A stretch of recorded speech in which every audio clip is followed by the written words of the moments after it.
Hi, I'm Zana. I'm 28 and from Kosovo. I have a bachelor's in computer science, a master's in business administration, and I have my own startup, which is expanding. But my true passion is travel.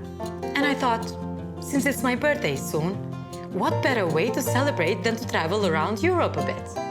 Hi there. Happy birthday, Zana. Kosovo is also celebrating its birthday. 10 years of independence. Since declaring independence in 2008, it has been recognized by 115 countries. But even though most EU countries recognize Kosovo, it doesn't mean Kosovars can just travel freely to those places. True. Me and my 2 million fellow citizens technically live in a state within the Europe continent. But unlike of all our neighbors, we don't have the right to move freely through the border-free Schengen area. That's the area inside the European Union where you don't need to cross borders or undergo passport control when moving from country to country. So, let's say for my upcoming birthday, I want to travel to one of the countries in the EU. Since it's right here, just around the corner. Should be pretty simple, right? Nah, wrong. Not quite. In order for me to do so, I need to get a Schengen visa. So how does one get a Schengen visa? Here is the deal. Visa application process takes time, patience, and money. Money. Well, the simplest visa application can cost around 100 euros. And this money is non-refundable. Of course. And since around 1 in 4 people are denied visas, So you're saying there is a good chance this money will be lost? on top of that, there's a mountain of documents you need to produce, starting with birth certificates, Wait, passport is not enough? a job contract, But I'm a freelancer. a 6-month bank statement that proves your income, Show me the money. travel health insurance, evidence that you paid your taxes, What about my offshore accounts? Just kidding. hotel reservation often paid in advance and non-refundable. So, it's a gamble. I lose my hotel money if I don't get the visa. Travel arrangements. I mean, obviously, I managed to collect all these documents. Of course, I booked a plane ticket. But wait, Zana, you booked an appointment with the embassy, right? You remember, it can sometimes take up to 3 months or longer. So forget about being spontaneous. Okay, so how come all the other countries in Balkans are able to travel without visas through Europe? This is called the visa liberalization process. Yes, visa liberalization just means that you will be able to travel to one of the European countries without having to apply for a visa. In 2008, the EU began to negotiate about visa liberalization with each country in the Western Balkans.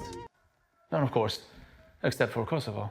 So it took only 2 years for all Kosovo's neighbors to get visa liberalization and to being traveling freely. In 2012, the EU finally began visa liberalization talks with Kosovo. The politicians were celebrating. Champagne was poured. And the people were ecstatic. Just like it had with the neighbors, the EU first assigned Kosovo some homework. Yeah, basically conditions and reforms that first had to be made. But that didn't stop the politicians from promising over and over again that the next year is gonna be the year of the visa-free travel. Some of them even got elected and re-elected with these promises. This went on for 4 years. Kosovo received a report card from the European Commission, and it went something like this. I see you've done a pretty good job in regard to all the tasks spanning those 4 areas. Document security, check. Border management, check. Public order, check. Fundamental rights, check. Checkity, check. But tell you what, I'd like to see more done in fighting organized crime. Sure thing, we're working on it. I also love what you've done with passport security. Good job. But hey, organized crime and corruption, it's still a big problem. Oh, don't worry, we're working on it. Listen, it's been about 6 years since we all started this whole thing. Just 2 little things left. The corruption. You just have to show that you've strengthened your track record here. Well, yeah, sure. Whatever that means.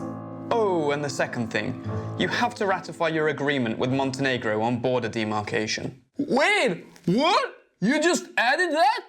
Yeah, I can do that. How come all of a sudden Kosovo must deal with a border demarcation issue? I mean, Croatia and Slovenia didn't have to confirm their borders first. Neither did Ukraine. And how come that the same thing was not asked of Montenegro when their citizens were granted visa-free travel back in 2009? Hey, listen, the process is technical, not political. It damn sure looks like double standard to me. This agreement with Montenegro. It's only the most controversial political topic in Kosovo. Political parties have been arguing over it since it was first signed in 2015. It caused protests in the streets and in the assembly, and even brought the government down last year. The guy that was most critical of this agreement is the Prime Minister now. Hey, listen, the process is technical, not political. Let's say we improve our efforts and we get serious about it. Will you come up with more demands? Will there be more delays? Do I feel frustrated? Yes. And you get why, right? Let's say my government will resolve all the requirements. Who's to say that the EU won't pull another rabbit out of the hat? Feel like a hostage, pulled from two sides from the politics. And I'm tired of being collateral damage for all the carrots and the sticks. I just want to travel. Is that too much to ask for my birthday?